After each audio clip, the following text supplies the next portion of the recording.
Boa tarde, boa tarde, boa tarde, Quarentena People, eu, Hugo Medeiros, aqui do Coluna Blues Rock, chegando para mais uma Quarentena Sessions e, graças a Deus, eu fico feliz em falar que será mais uma live muito especial. Hoje teremos mais uma conexão aqui estrangeira, mais um músico lendário na música, no rock, no blues. Estou falando de Lee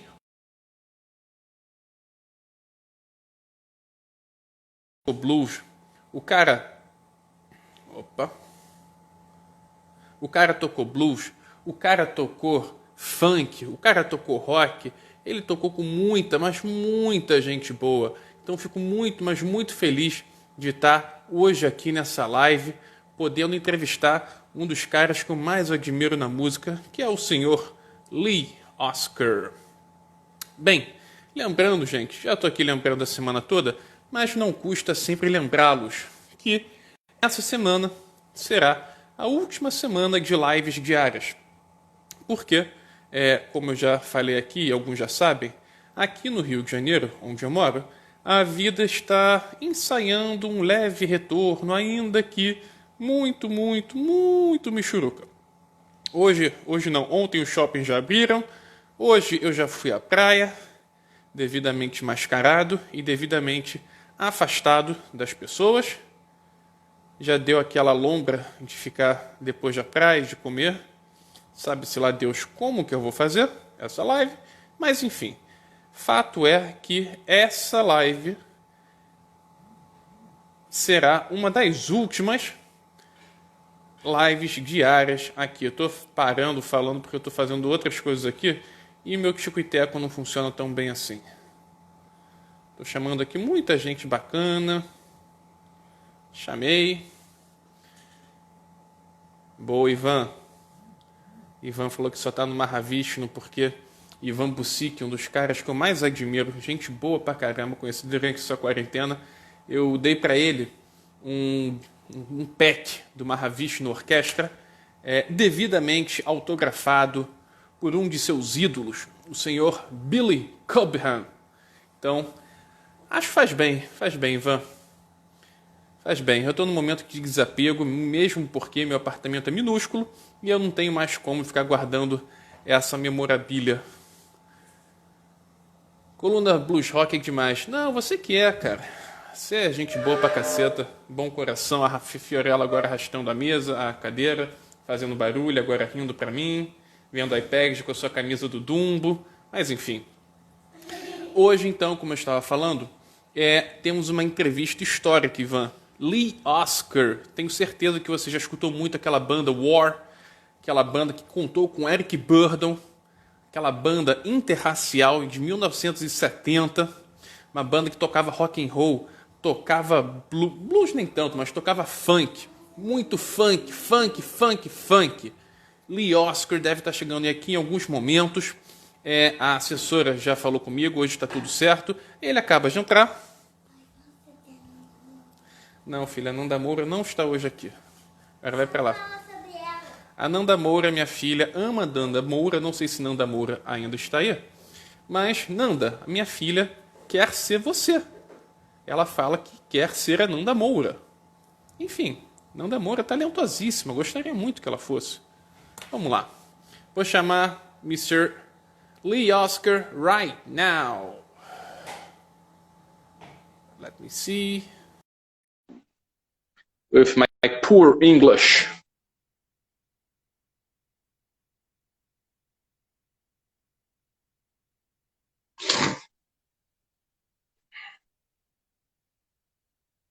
Aguardando aqui aqueles instantezinhos para as conexões se conectarem. Perdão pelo pleonasmo. Senhor Lee Oskar, uma das lendas, inclusive, para quem não sabe, tem a fábrica e a marca de gaitas Lee Oskar. Aki Kumar, yes! How are you, man? Oh, Tiashu. Aki Kumar é um dos caras mais legais que eu já pude entrevistar. É um gaitista da Índia que mora na Califórnia. O disco dele é muito bacana. muito bacana mesmo. E os clipes dele são hilários. Recomendo a todos verem os clipes de Aki Kumar. Senhor Lee Oskar não pôde entrar.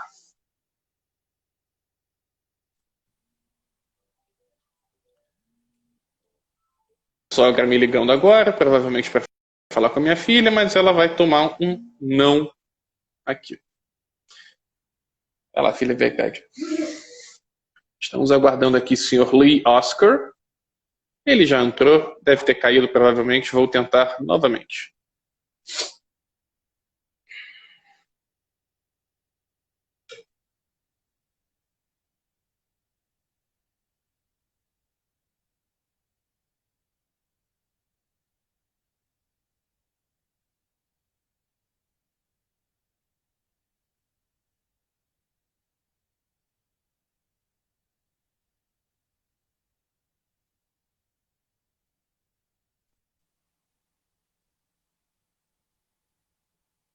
Agora meu sogro que me liga.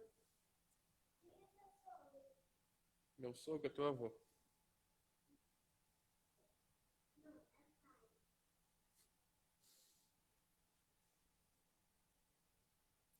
Hoje pus na praia depois de quase 3 meses. 3 meses.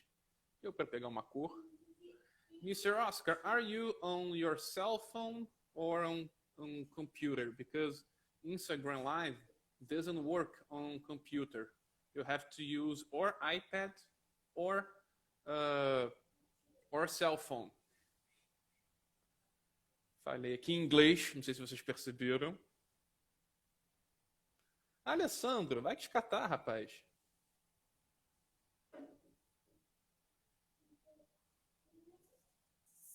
Estamos aqui esperando o senhor Lee Oskar.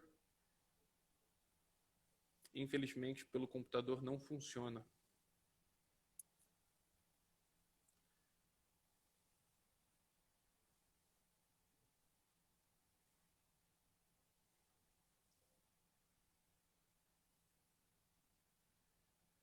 Estamos aqui esperando o senhor Lee Oskar. Vamos falar um pouquinho sobre a banda War. Melhor, um pouquinho sobre a carreira e vida do senhor Lee Oskar. O Lee Oskar, a gente pensa pelo nome, que é ou inglês ou americano, afinal ele tocou com muitos músicos americanos, mas não.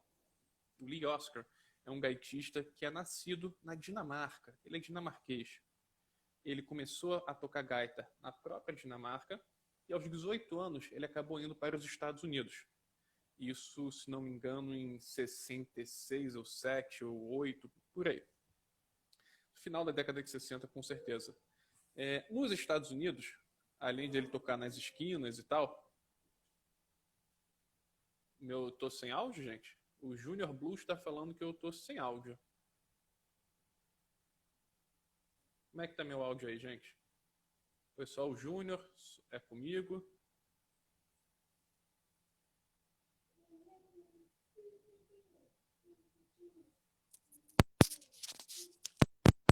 Se não rolar entrevista, não foi por dar bolo, né? Porque o cara tava aqui.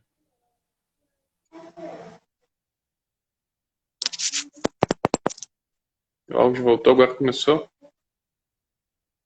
Começou a dar uma música aqui, não sei de onde está essa música.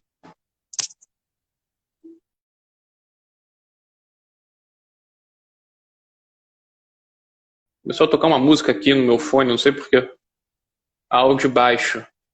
O áudio está baixo ou não, gente? Alessandro também fala áudio baixo. Essa live está um tanto quanto pastelão.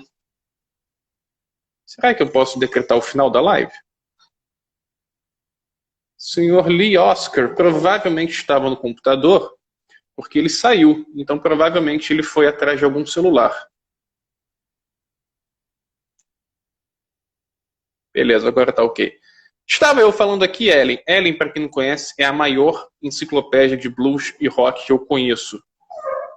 Ellen sabe tudo, muito mais do que eu de música.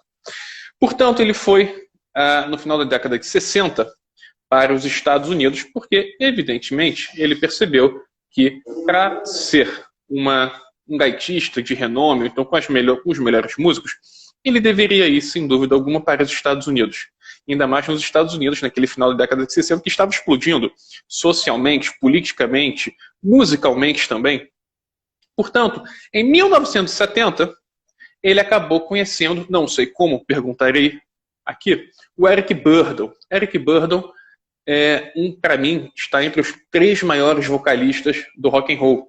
O Eric Burdon é aquela voz emblemática que canta House of Rising Sun com o The Animals, banda inglesa, banda da British Invasion. Portanto, em 1970, eles acabam se conhecendo, na verdade, se não me engano, em Nova York. Perguntarei e confirmarei isso com ele. E logo depois, eles acabam indo para a Califórnia. Na Califórnia, ele vai conhecer Harold Brown e o outro nome que eu esqueci, sempre me esqueço. Um é Harold, o outro esqueci. Mas enfim, formando a banda War. Gente, vamos entender uma coisa. Os Estados Unidos estava numa convulsão social, guerra do Vietnã. A questão racial estava pulsando. Martin Luther King morreu em 68, se não me engano. O Pantera Negra, o Malcolm X, já tinha morrido em 63, talvez, 63, 64, não sou lá tão bem, não sou tão bom assim com datas, mas os Estados Unidos vivia uma situação muito parecida com o que está vivendo hoje, só que numa época em que não havia tanta fluidez nas informações. Isso atrapalhava, mas também ajudava, porque as coisas eram muito mais lentas, até na hora de cicatrizar. Então, Eric Burdon e o Lee Oskar acabam formando o War na Califórnia, e o War simplesmente foi uma das primeiras bandas interraciais do rock. Eram alguns negros e de brancos. Tinha o Lee Oskar, se não me engano, o teclado ou sax, eu acho que era o sax, que eu também não sei o nome, e o Eric Burdon, evidentemente, branquelo da Inglaterra. E o som deles era poderoso. Primeiramente, que a mensagem que eles mandavam era uma mensagem quase que subversiva. Não subversiva no sentido de ser underground, não, claro que não. Mas uma mensagem, meu irmão, estamos juntos aqui. O senhor Lee Oskar voltou agora. Vamos ver se agora vai.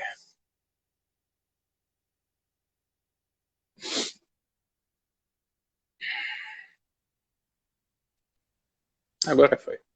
Hello, Mr. Oskar. How you doing, man? Yeah, fine. How about you? How are you? I'm fine, man. I mean, when it gets really down to it, I'm very fortunate. But the little things, when everything is so good, little things start nagging at you, like this technology. I mean, it's like, we all have to learn and deal with so many things today.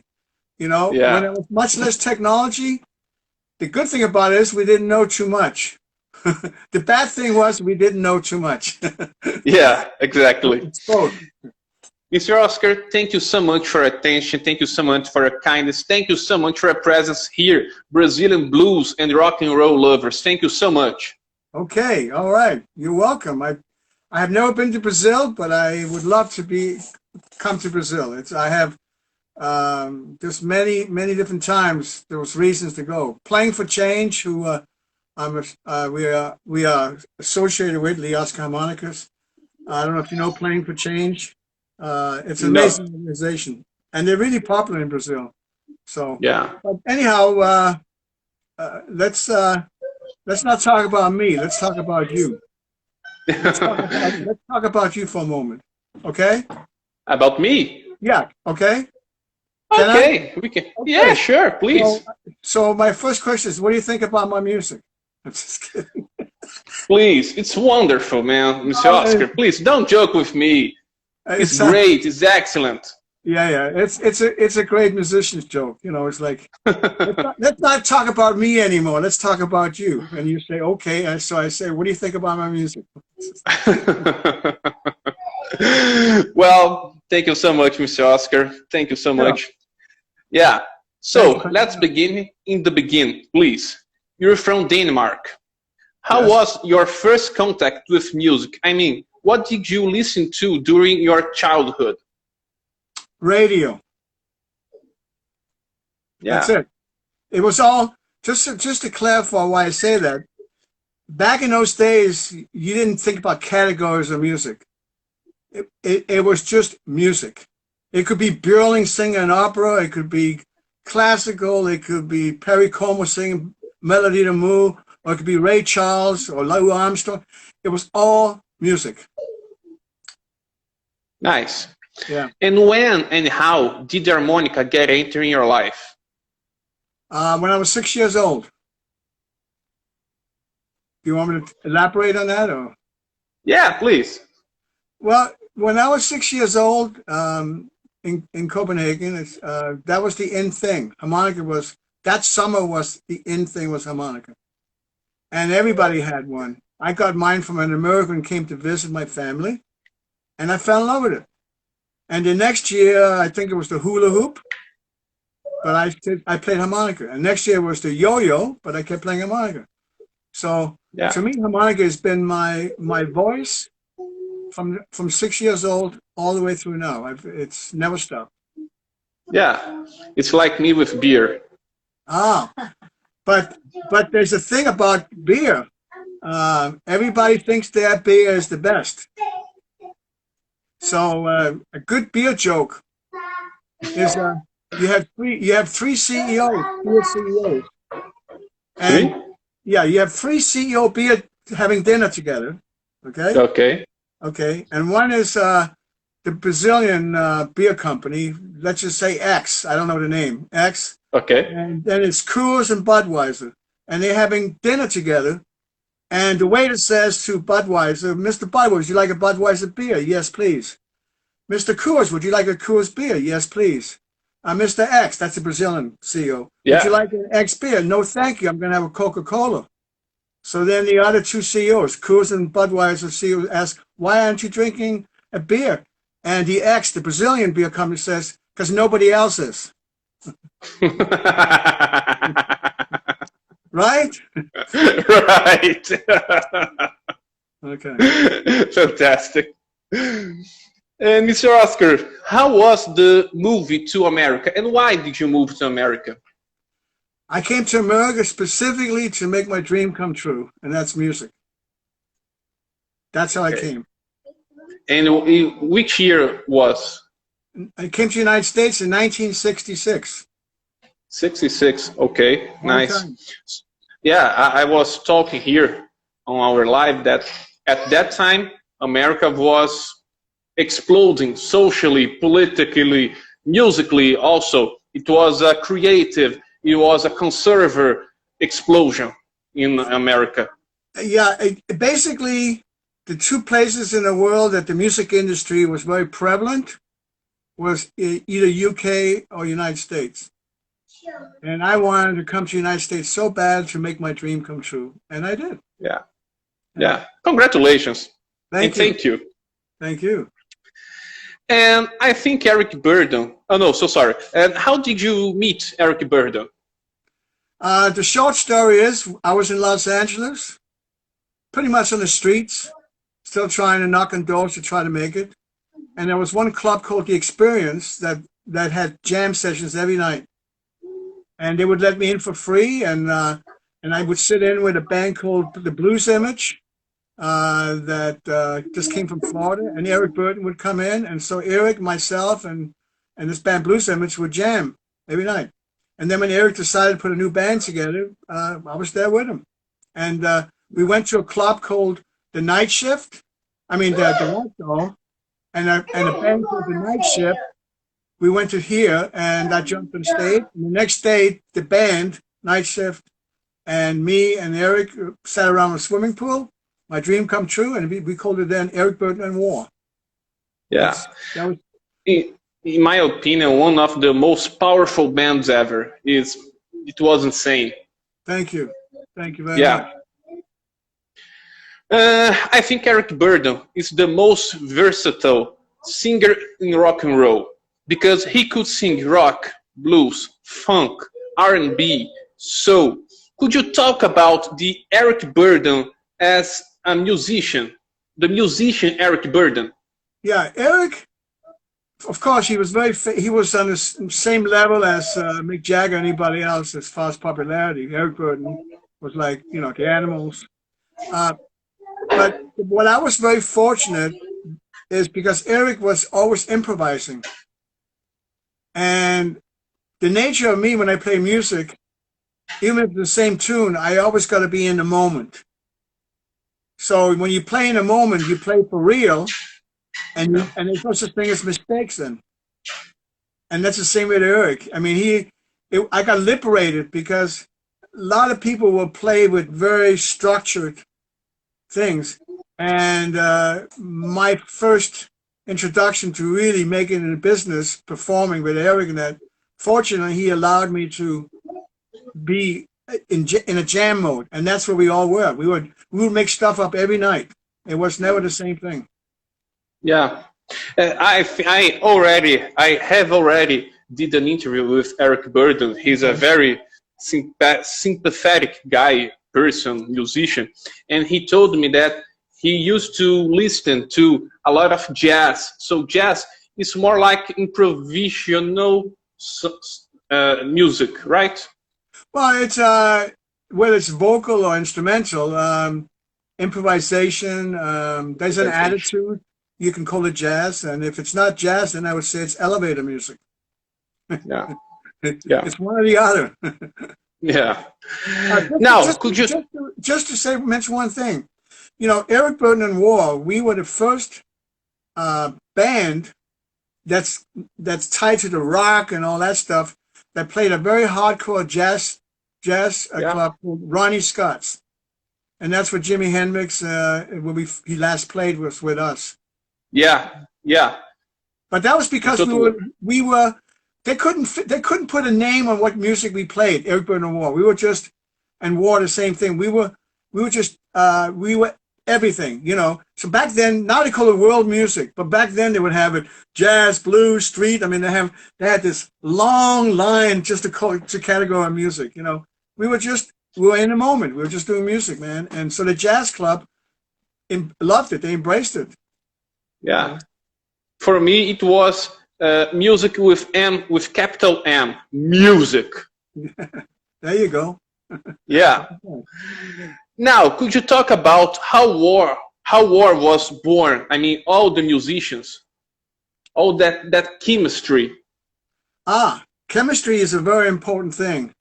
You know, we played together more on the chemistry than anything else. So you get a sound that nobody can duplicate. You can copy the song or whatever it is, the melody and the lyrics, but it won't have the same dirt on it. It won't have the same thing on it.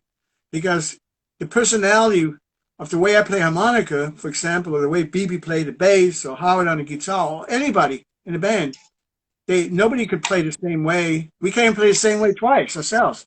So there's a chemistry we had, and that chemistry was very natural for Eric too. And that's how we created stuff. That's how we constantly created. Naturally, right? Yes. Matter of fact, when we had the first hits, we were asked to be on a major network television. We were like the first rock bands, whatever, to be on television.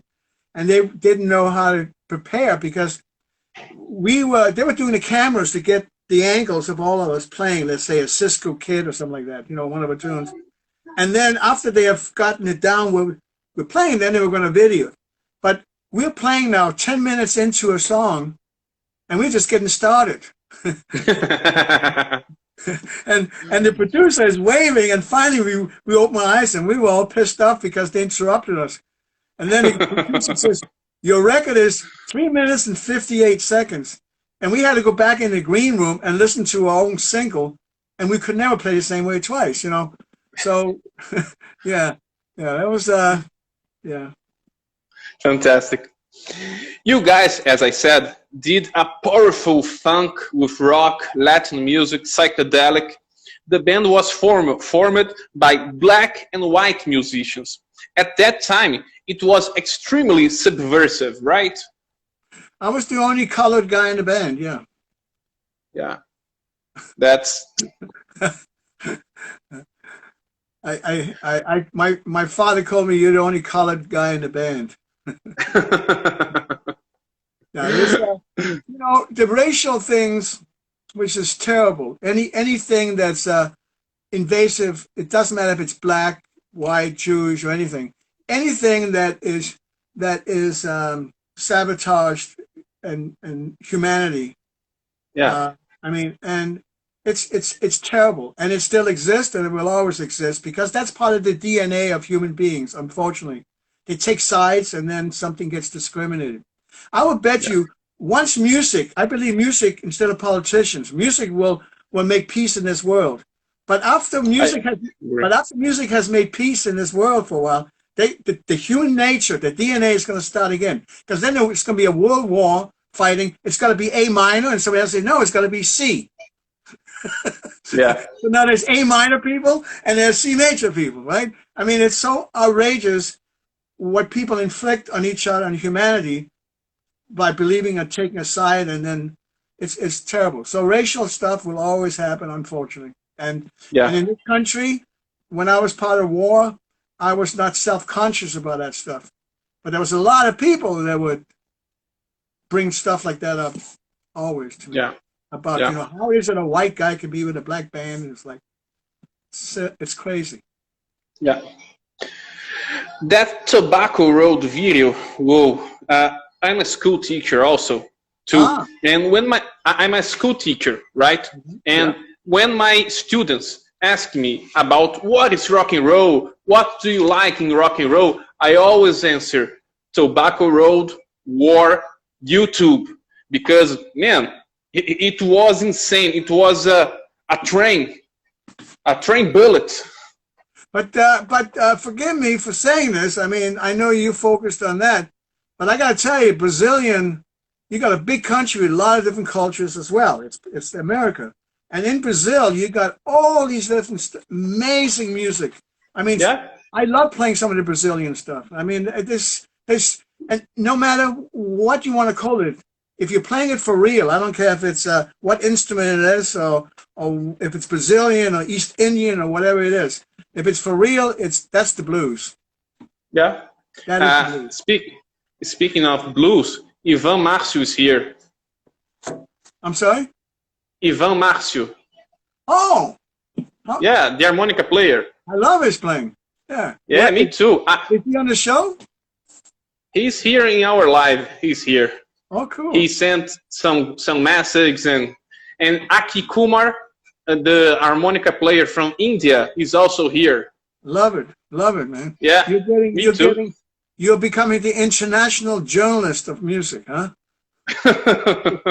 No, I'm just a geography teacher. Well, you now put people into the geography, and because it makes music, right?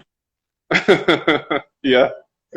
So I understand that Martin Shemmers and Ivan both are on the show watching. Wow. Hey guys, let's do a jam session sometime. We'll do it on virtual. We can do it live together. All they gotta do is create an app that hooks up to the satellite, so everybody's homes can be far away from each other, but they can adjust with the satellite exactly what location you are, dial it in with this app, and then we can all play together in real time. Yeah. It would be beautiful. It would be. I don't have to travel on airplanes so much. The World is a Ghetto had a huge success. Could you talk about the album? World is a Ghetto, every album to me was a great journey. But World is a Ghetto, the tune itself, the composition World is a Ghetto, was inspired first by Papa D. Allen, our percussion player. And then, of course, we all embellish and we all contribute to composing it. And the cover, just a fun thing about it, is the cover for The World is a Ghetto. My idea was that the world is a ghetto anyway. It can be Beverly Hills, anywhere. A car can break down anything. And I had to fight with United Artists Record Company because they had a photographer working in the art department who had this idea, who wanted us all to jump up in the air. It's like a Beatles thing from The Name War. I thought it was cheesy and bad. So I had to really, really fight for for the cover rollers together, because I did all the album covers. I did art directing, and so the cover itself was really a good statement, a good message, and Yeah. the music on that album was great. But so was a lot of the other albums to me. It just in business is like a lottery ticket when you get a hit record. Whether you get a hit record or not, your music can be really nice, really beautiful. Uh, Yeah. and sometimes you can have great music and it doesn't get through the gate. So, so the success of having gold albums, or the success of having hit records and all that, is very important to your profession. But most important to me is the music. And the Yeah. music has been wonderful through all of the war stuff, as for me. Yeah, sure. Another great message was, why can we be friends? Hmm. Right? It's With a it's so with a sense of humor. yeah, right. Of course. Yeah. And could you talk about your first solo album entitled Lee Oskar? Yeah. First of all, I should have called it Lee Oskar 1. I didn't think I was going to do more albums. It's like the World War One. They didn't call it World War One when there was the World War first one. That would be scary. That's like they're planning for the second and third one, right? So the first Yeah. album was called Lee Oskar. Didn't think anything more about it, and it was the best album of the year in the United States in instrumental artist. And I think Yeah. part of it was, besides it was playing from the heart. It was all real music. But the mode that I played in, part of the album, was harmonic minor. And a harmonic minor scale is not so common in the Western world. I mean, specifically in the United States, I should say. Brazil, they use harmonic minor, a lot of people. But so it had an interesting sound, but that's. Oh, if I may say one more thing about that. When I played with War, we were 7 musicians and we were dedicated, 100%. And so I believed everything I come up and compose belongs to War. And one day I went into the studio and playing something like, harmonic minor, something like that. And they all tried to play this concept I had, but it didn't feel right. So I realized then there are some things each of us have in our heart and soul musically that doesn't necessarily fit for the chemistry of what we are as a band. So that immediately made me think about doing a solo album, not to compete what we do normally, but to show another side of me as an artist that works on things that I would need to do. And I was hoping all 7 musicians, not just me, but the other 6, would all done solo albums and still be as a band War. So Yeah. Because it's about the music, it's not about competition, So yeah. Of course. Yeah. And could you talk about Lee Oskar Harmonica Company? Okay. When I started making money, I wouldn't say a lot of money, but I started making some money. I got off the streets and I made some money with Eric Burden and War. And now I can spend the money that I make and buying all the harmonicas I would need. And that's when I realized maybe 1 out of every 10 harmonicas that was available was worth playing. 9 out of 10 was no good. So I got very frustrated with that situation. Since a little kid, I've been tinkering with harmonicas, so I had ideas. And now I really started to think about what would make a better harmonica. And so I was on a quest to start a harmonica company. I met this company in Japan called Tombo, and Tombo Factory is now 103 years of manufacturing. So in 1983, not 1983, in 1975, 76, I started to learn about Tombo harmonicas. And then I made connections when I was doing music for TV commercials in Japan, connections with the owner of Tombo. And then their expertise and my ideas in that, we collaborated. And in 1983, I had launched my first Lee Oskar harmonica line. And we've been manufacturing nonstop since, and it's been a great experience. because they understand how to make harmonicas, and my ideas and design in collaboration and marketing, there's been no headaches. It's been the same product since 1983, same product. So it's not like I've been in business all these years, 37 years. That's more important is it's been the same harmonica for all these years, same product. Yeah. So I'm very proud. Yeah. I'm very proud of Tompo's collaboration with me. Yeah, nice. Brazilian harmonica scene is very strong. What do you think about these musicians? I think there's great musicians everywhere in the world, and then there are people who are not as great. I think Brazil, musically speaking, in not just harmonica in anything, is an amazing culture. I'm in love with a lot of stuff I hear and feel. So naturally, and harmonica is very popular, I know, in Brazil. So naturally, there's going to be some amazing players. I've heard some amazing players, and it just makes sense because it's part of your culture to embrace music. And if harmonica, like you had herring harmonicas, so harmonica has been with Brazil people for many, many years. And why wouldn't it be great people in Brazil, because they love music and they do so much. So yeah. We're getting to the end of our chat. Thank you so much, Mr. Lee Oskar. But please, would you please play a little bit for us? Yeah, I was preparing to play probably more than you want, but since you talk about blues, I guess I'll play a blues. Is that what you guys want? Yeah. Yeah, sure. Okay. So let me get it set up. I got a backtrack, and let's see. The track is 4.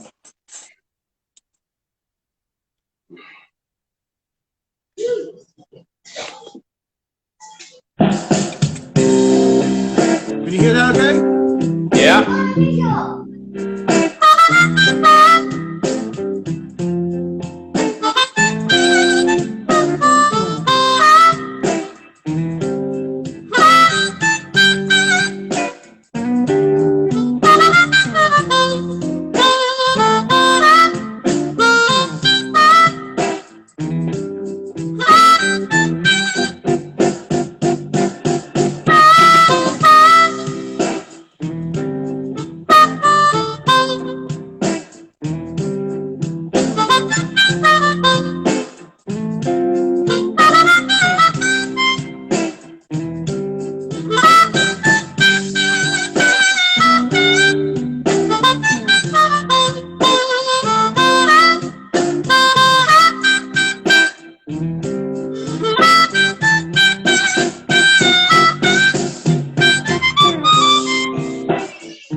Yeah!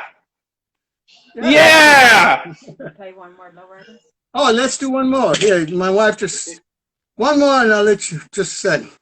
Yeah, sure. This is let's see, what number is this here? Just a second here. This one you all know. Okay, here we go.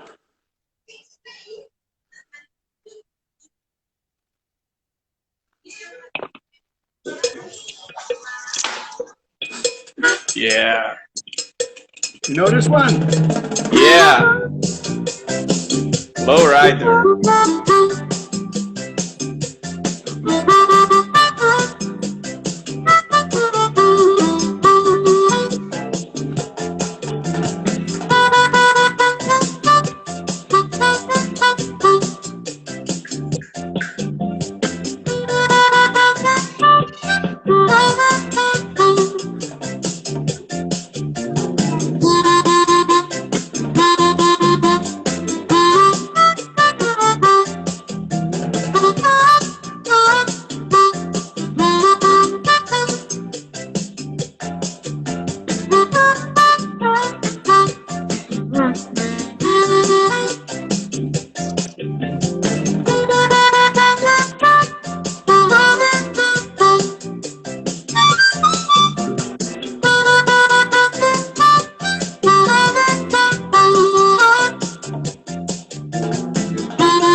All right, guys.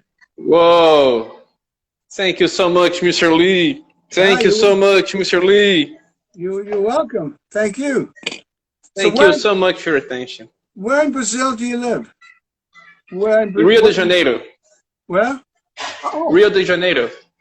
Wow. That's a big city. Yeah, and chaotic too. And chaotic, yeah. Many people, much chaotic. Yeah, I like it here. No, yeah, it's like I want oatmeal. No, I want ice cream. No, I want an apple. I mean, everybody wants something different. Yeah, yeah. Too many Mr. Lee, thank you so much, Mr. Lee. Thank you so much. Thank you. Listen, be safe, and thank you for having me on your show. And all these My people pleasure, out there, Mr. Lee. all there, be safe. Take care. Yeah. Thank you. I'm on Take care, Mr. Lee. Thank you so much. Bye now. How do we get off this? Caramba, cara, que live sensacional foi essa. Acho que sem dúvida alguma foi uma das melhores lives dessa quarentena. Essa é a última semana com quarentena e sessions diárias e não poderia ser melhor do que chegar numa sexta-feira, domingo é a última, do que com Lee Oskar. Cara, quando vocês pensaram que iam ver ao vivo Lee Oskar tocando Lowrider do War? Quando? Quando? Portanto, seus desgraçados, só o Coluna Blues Rock faz isso. Sigam o Coluna Blues Rock. Se inscrevam no Coluna Blues Rock no canal do YouTube, Coluna Blues Rock 2.0. Por favor, colaborem, ajudem. Eu ia pedir dinheiro, mas eu não pedi dinheiro não. Caramba, lembrando que amanhã, gente, também teremos uma figura histórica aqui no Coluna Blues Rock, Rick Ferreira. Rick Ferreira, eterno escudeiro do Raul Seixas, às 19 horas, não será às 4, 19, 7 da noite. Muito obrigado, tá todo mundo elogiando, foi foda, disse o Lessa, o Maricena, que momento, obrigado, querida. Elvio Fotos, parabéns, meu amigo. Stefano Vidal, grande, da caravana, parabéns. You did great, man, thank you so much. Todas as lives foram maravilhosas. Valeu, Fê. Um beijo, Fê Maurer, grande gaitista, hein? Estou esperando você aqui se apresentar perante todos. Galera, só não cante. Obrigado. Aki Kumar is in the house, because if Aki Kumar is still alive here with us, I will sing Tia Shu again. Mas, brincadeiras à parte, muito obrigado vocês, gente. Obrigadão mesmo. Sinto que o apoio de vocês foi sensacional durante essa quarentena e foi graças a essas quarentenas sessions, foi graças a essas lives aqui que nós muito... Ai, Fiorella agora já me empurrou, enfim. Eu quero mandar um beijão pra Nanda Moura. Calma aí, você quer mandar um beijo pra Nanda Moura, filha? Eu tô com saudade dela. Calma aí. Fala. Beijão, Nanda Moura. Tô morrendo de saudade. Tchau. So, Mr. Aki Kumar, can I put you alive with us? Yes. Yeah, Tia Shu. Estou perguntando aqui se o Aki Kumar pilha aí de entrar ao vivo conosco. Depende dele, vamos ver.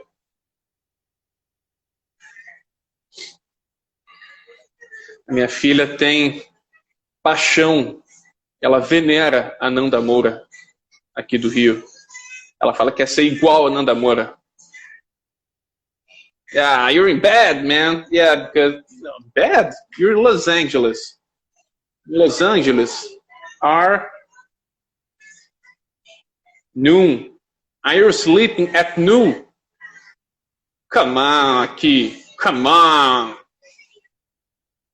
cara tá dormindo ao meio-dia. Aí quebra a firma.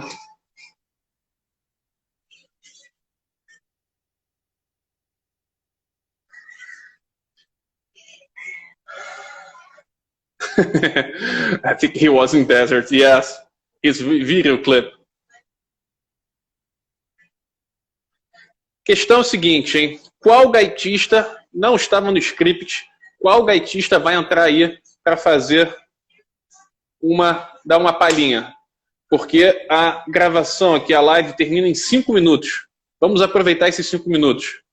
Temos Ivan Márcio, temos Fê Maurer, A Claudinha, o Nishi não tá aí. Temos aqui com o Mar, só que ele tá dormindo na cama, sei lá. Qual gaitista vai entrar aí ao vivo para mandar uma palha? Ivan, temos um voto de Fê Maurer para você. Um pedido de Fê Maurer, na minha opinião, é uma ordem. Um voto de Ellen para Fê. Meu voto também é para Fê.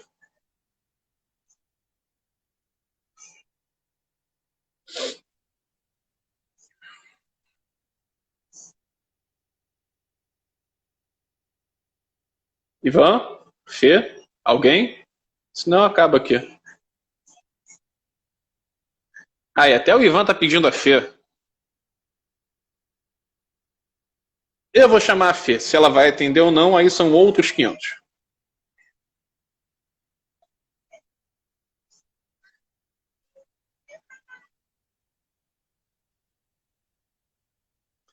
Fê Maurer recusou. Tentei, gente. Então acho que eu vou nessa. Já que Ivan não aceitou tocar, já que a Kumar está devidamente na cama e Fê Maurer me recusou, eu acho que eu vou nessa. Posso ir ou alguém vai entrar aí para tocar?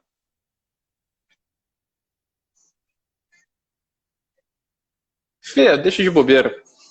Mas enfim. Acho que eu vou nessa então, gente.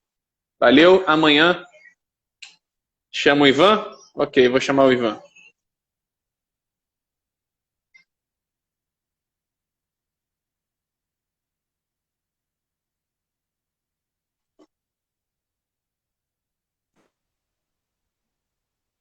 Grande Ivan! Fala, meu velho. Pô, eu tava torcendo pra feira entrar, pô. Eu também. E aí, tudo certo? Tranquilo, irmão. Tá dando um eco aqui, mas tranquilo. Não, então vou. Ah, eu tô sem fone aqui. Roubaram tranquilo. meu fone.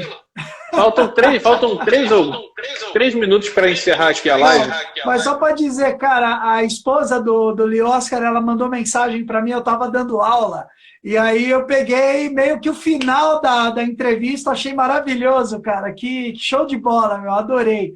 Pô, que demais, né? O cara, eu escrevi ali, eu falei, cara, eu queria ter um dia só com ele para aprender a tocar o que esse cara toca e fora as histórias, né? Imagina o que esse cara tem para contar, né, bicho? E olha que ele contou umas histórias boas aí, você foi direto, umas perguntas muito legais aí, viu? Valeu. E ainda tem a história lá que ele falou, mas não entrou muito.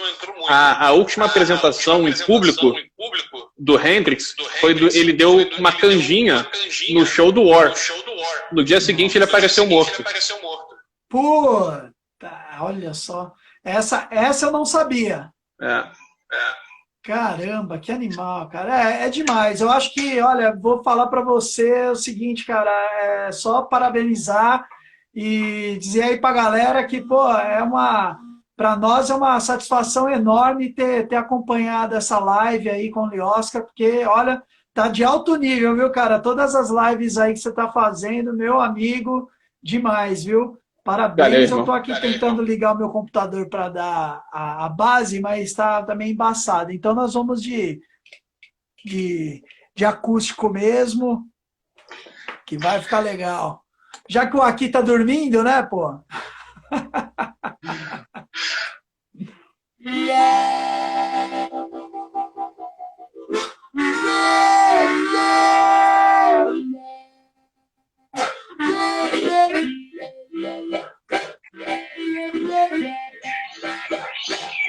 Fazer para esse cara ali atrás.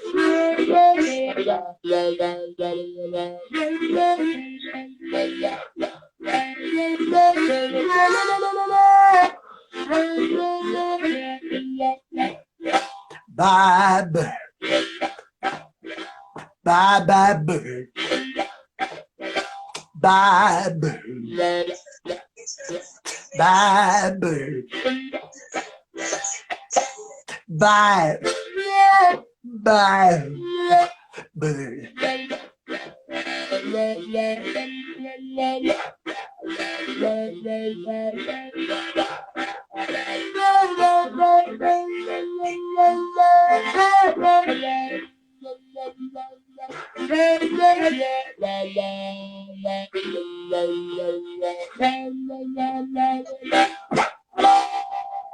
Yeah! Pô, meu irmão, olha, parabéns mais uma vez, viu? E um abraço para todos, Junior Blues, Femaurer, para toda a galera aí, nossa, pô, Rangel, nossa senhora, a galera que eu tenho um carinho enorme, viu? Então, um beijão para todos e olha, estão todos sempre bem-vindos aí às lives do Coluna Blues Rock, viu? Cara, demais mesmo, viu? Valeu, irmão. Valeu, Um abraço meu irmão. aí, fica com Deus, cuida da aí. família. Você também aí, hein? Valeu. Valeu. Tchau, tchau. Valeu.